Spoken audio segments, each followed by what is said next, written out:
espère réunir beaucoup de membres de ce mouvement pour que pour la première fois, ils se rencontrent pendant 2 jours. Parce que jusqu'ici, en fait, on a constitué une masse d'anonymes les uns envers les autres.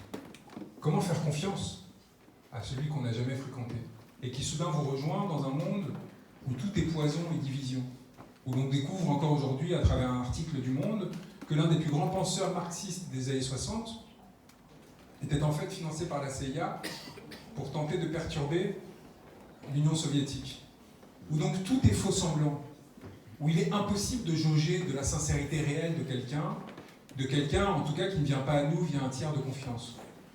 Quelqu'un en qui on peut avoir confiance parce que quelqu'un en qui on avait déjà confiance lui-même a fait le lien avec cette personne-là.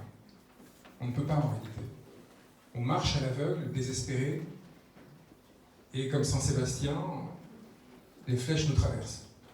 Les flèches nous traversent parce qu'on ne cesse de prendre des coups et de commettre des erreurs de jugement.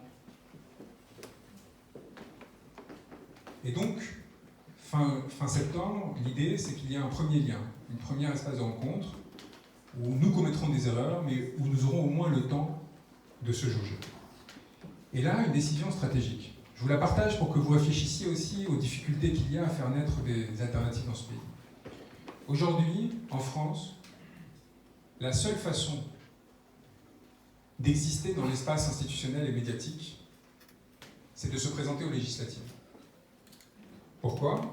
Parce que les temps de parole, contrairement à ce que vous pensez, tout est très organisé dans les télévisions.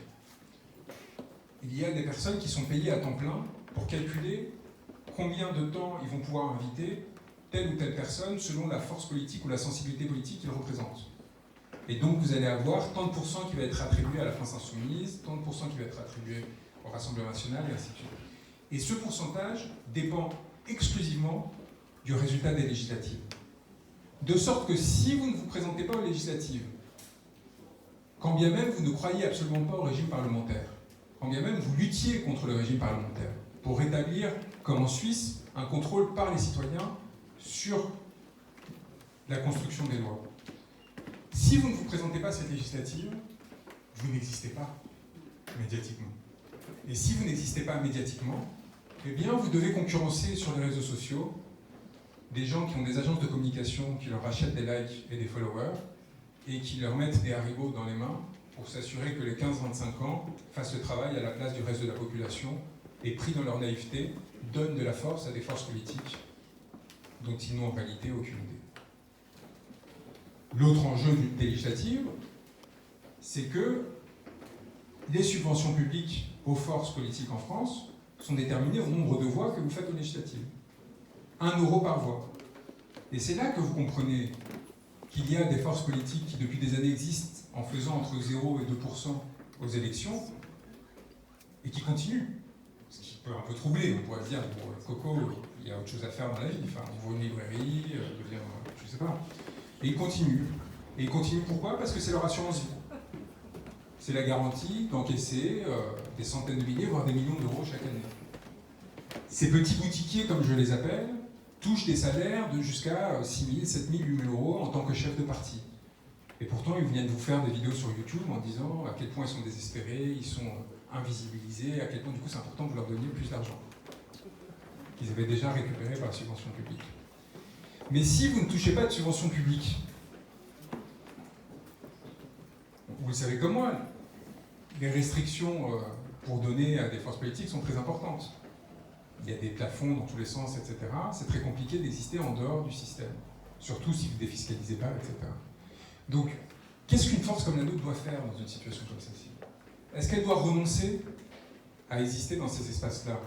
Est-ce qu'elle doit considérer que de toute façon, d'autres mondes sont en train de naître et qu'il faut s'écarter de ces chemins qui, nécessairement, nous mèneront à la corruption, à l'abandon de nos idéaux, à une forme d'intéressement à l'égard de la politique institutionnelle qui nous fasse perdre notre pureté ?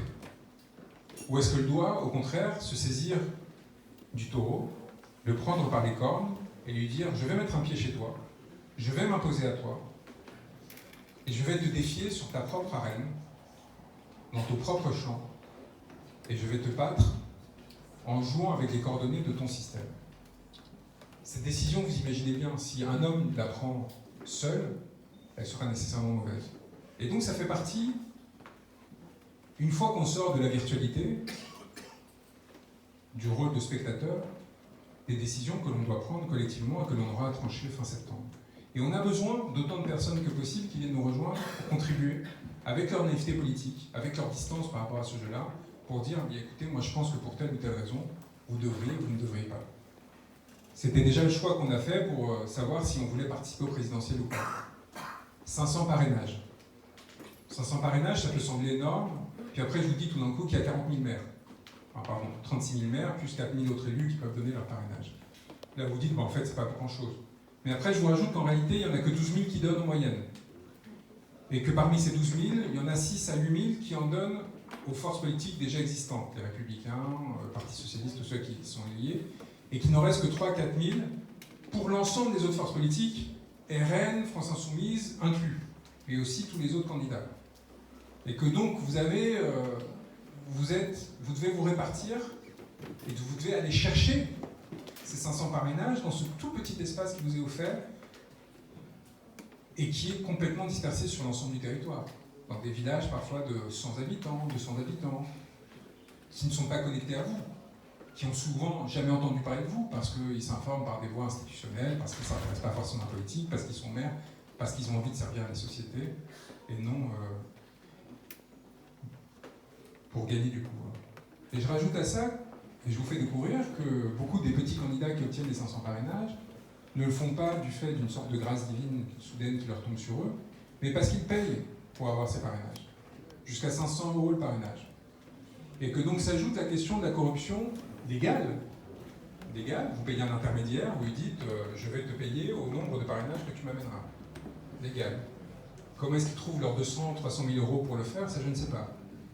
Mais c'est face à eux que vous allez vous retrouver quand vous devrez aller voir un maire qui vous dira « Ah, je suis désolé, j'ai déjà promis à un tel ou un autre ». Est-ce qu'il faut y aller ou pas dans ces conditions-là? Tout cela pour obtenir ces parrainages, si vous les obtenez, en février ou en mars.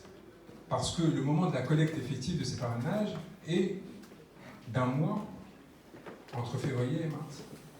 Et que pour donner le parrainage, il ne suffit pas qu'ils vous envoient un courrier, les maires. Ils doivent demander au Conseil constitutionnel que le Conseil constitutionnel leur envoie un courrier pour le remplir et pour le renvoyer au Conseil constitutionnel. Et à la moindre erreur, à la moindre faute, le formulaire est invalide. Et les parrainages sont publics. Donc attention à ce que va penser le préfet, l'intercommunalité, si jamais vous le donnez à la mauvaise personne, à celle qui promet d'envoyer aux îles Kerguelen les oligarques de vos chers gouvernants. Et quand bien même